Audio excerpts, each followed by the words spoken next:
Hai, apa kabar semua saudara? Selamat datang dalam YouTube channel Gideon Simanjuntak Amanda Zivanya dalam segmen Kerinduanku. Kami berdoa agar saudara berada dalam keadaan sehat, kuat, penuh damai sejahtera, dan penuh kemuliaan yang datang dari Tuhan saja. Sebelum kita masuk lebih dalam kebenaran firman Tuhan, mari bersama-sama kita mau tundukkan kepala, kita mau bersatu di dalam doa. Kami bersyukur untuk kasih setiamu, kami bersyukur untuk rahmat Tuhan. Kami mau siapkan hati kami untuk diberkati oleh kebenaran firman. Bicaralah melalui hamba-Mu, sebab kami sangat siap untuk mendengar. Allah Roh Kudus, berkati apapun yang jemaat-Mu kerjakan sepanjang hari ini. Apapun yang mereka kerjakan, Tuhan Yesus yang memberkati berhasil. Ada damai sejahtera, ada sukacita, ada kemuliaan Tuhan. Hanya di dalam nama Tuhan Yesus kami mengundang kuasa Roh Kudus, menyederhanakan firman-Mu, memberkati siapapun jemaat-Mu yang menyaksikan rinduanku pada hari ini. Hanya di dalam nama Tuhan Yesus, sama-sama kita katakan, amin. Jadi kita akan belajar dengan judul Tuhan yang menghapus luka masa lalu. Dari Yakub menjadi Israel. Setiap kita pasti punya pengalaman masa lalu. Suka nggak suka, mau nggak mau, seneng nggak seneng, pasti ada perasaan-perasaan yang mungkin nggak nyaman, nggak enak, dan mungkin membuat hidup kita juga mungkin masih terbawa sampai hari ini. Dan perasaan-perasaan tersebut bisa jadi datang dari sebuah relationship yang rusak, dari sebuah bisnis yang gagal, atau bahkan mungkin kesalahan dalam memilih karir, atau mungkin salah berbicara dan sebagainya. Bahkan sebanyak dari kita suka berpikir, aduh kalau punya mesin waktu, pengen ya ngubah masa lalu menjadi hal yang luar biasa. Dan kita akan melihat hari ini dari sebuah tokoh namanya Yakub. Arti dari nama Yakub adalah cheater atau penipu atau curang atau perebut. Tak satupun orang tua yang menamai anaknya dengan sebutan nyeleneh. Tapi Yakub ini dikasih nama yang kurang oke lah. Karena dalam bahasa Ibrani berarti tumit, atau juga bisa berarti dia yang merebut. Karena Yakub memegang tumit kakaknya Esau, mereka saudara kembar ketika lahir. Seperti dikatakan dalam Kejadian 25-26, sesudah itu keluarlah adiknya, tangannya memegang tumit Esau, sebab itu ia dinamai Yakub. Siapa yang menyangka bahwa ternyata ini menjadi karakter dari Yakub? Dia bukan saja memegang tumitnya kakaknya, bukan saja berusaha merebut kesulungan kakaknya, tapi dia juga merebut berkatnya Esau, yaitu dengan menukar hak kesulungannya dengan semangkok kacang merah, kata Alkitab, untuk mendapatkan harta warisan 2 kali lipat. Karena yang paling sulung mendapat warisan 2 kali lipat, bukan saja secara materi, tapi juga secara spiritual, berkatnya luar biasa. Sekalipun Esau memandang hak kesulungan dengan enteng, tapi sebenarnya Yakub memang sudah menginginkannya. Kejadian 25 ayat 29-33 bilang demikian. Pada suatu kali Yakub sedang memasak, lalu datanglah Esau dengan lelah dari padang. Kata Esau kepada Yakub, berilah kiranya aku menghirup sedikit dari merah-merah itu, karena aku lelah. Itulah sebabnya namanya disebut Edom. Tapi kata Yakub, jual dahulu kepadaku hak kesulunganmu. Sahut Esau, sebentar lagi aku akan mati.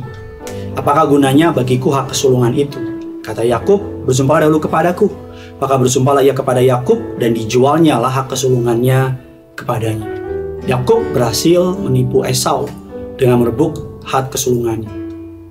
Dan yang lebih menarik lagi, dia juga menipu ayahnya Ishak dengan berpura-pura menjadi Esau untuk mendapat hak kesulungan tersebut. Singkat cerita, kita tahu bahwa Esau tahu bahwa Yakub menipunya, dan Yakub pergi melarikan diri ke saudaranya. Firman Allah dalam Kejadian 27 ayat 43, jadi sekarang anakku, dengarkanlah perkataanku, bersiaplah engkau dan lari kepada Laban, saudaraku, ke Haran. Yakub lari kepada Laban. Dan mungkin di keluarganya Yakub, Esau dan ayahnya dan sebagainya, mungkin nama Yakub sudah tercoreng namanya. Dia menjadi seorang penipu, seorang perampas. Dosanya begitu besar, dia menipu abang, kakaknya, kokonya, dan ayahnya sendiri. Bahkan dalam perjalanan dia, proses Tuhan gak berhenti sama Yakub. Walaupun dia lari, tapi Tuhan mengejar Yakub. Setelah 20 tahun bersama dengan Laban, Yakub menjadi orang yang kaya raya, dan Tuhan berfirman kepada Yakub untuk kembali ke tanah tempat di mana dia berasal. Kejadian 30 ayat ke-6, kami telah sampai kepada kakakmu, kepada Esau, Ia pun sedang di jalan menemui engkau, diiringi oleh 400 orang. Tentu Yakub menjadi takut. Pasti pikirannya, aduh habis nih. Akhirnya apa yang gua stabur kemarin harus bertuai hari ini. Dan dia hidup dalam kekhawatiran dan ketakutan pada masa itu.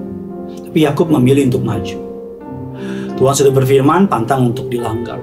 Yakub menyuruh keluarganya, budak-budaknya, semua pengikut untuk maju duluan. Sedangkan dia tinggal seorang diri. Yang terjadi justru menarik ketika dia seorang diri, ada orang asing datang dan bergulat dengan Yakub.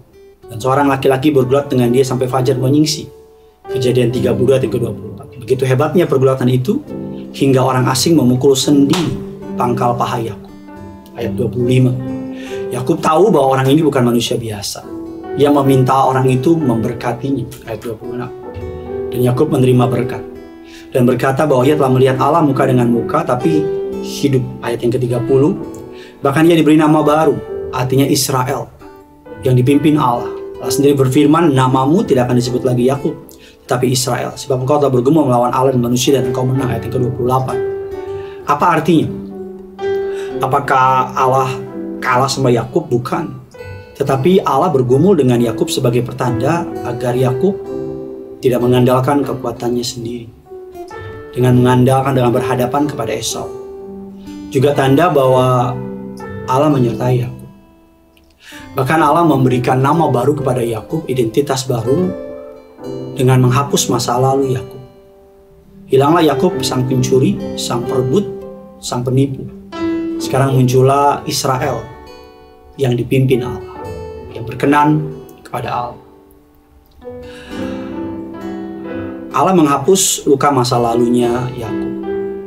Jika Allah demikian hebat bisa memperbarui Yakub alias Israel, demikian juga ia mampu memperbarui diri kita. Ia yang membuat segalanya baru, Yesaya 43 ayat 19. Dan ia yang menyembuhkan orang-orang yang luka, Mazmur 147 ayat 3. Mari renungkan segala hal yang buruk yang pernah terjadi sama kita. Sebagian mungkin mengalami kegagalan, karir, percintaan, asmara, atau hubungan. Bahkan mungkin sedang mengalami sebuah trauma yang begitu hebat, sebuah musibah yang luar biasa. Dan lukanya masih terasa sampai hari ini.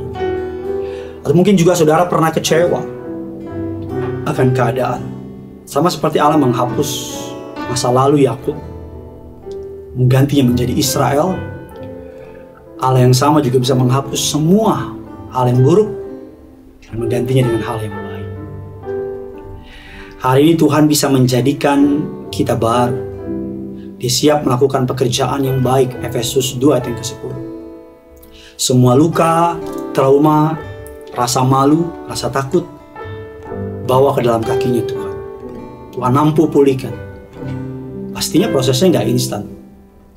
Tapi kalau kita berjalan bersama dengan Tuhan, percaya dan berusaha, kita akan diperbarui dengan kekuatan.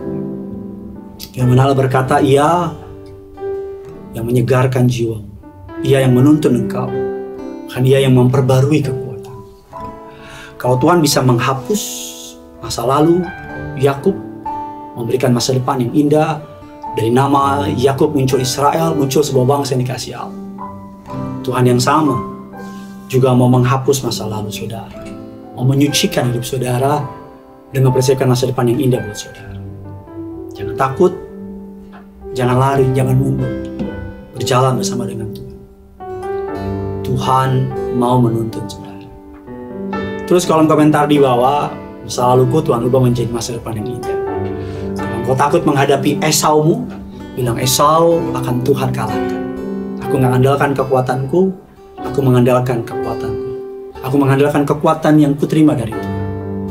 Sama seperti dia membuat Esau berbaik hati kepada Yakub, dia juga mampu membuat orang-orang yang gak suka sama saudara, atau orang-orang yang ingin menghancurkan saudara, berbuat baik sama saudara. Atau bahkan mungkin apa yang dia buat jahat tidak berhasil sama saudara. Yang punya surga, crazy in love with you. Mari sama-sama kita mau datang sama Tuhan. Kita mau menyembah Tuhan kita. Kemanakah kami mencari kasih sejati?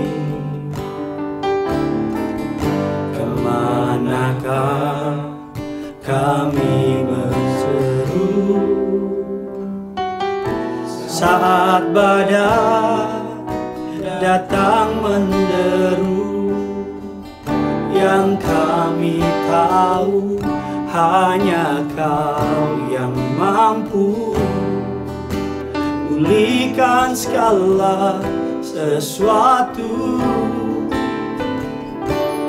Kami perlukan keajaiban-Mu, kami butuhkan sentuhan tangan-Mu. Kami tak dapat jalan sendiri, kami perlu Kau Tuhan. Kami perlukan keajaiban-Mu, kami butuhkan sentuhan tangan-Mu. Kami tak dapat jalan sendiri, kami perlu Kau Tuhan.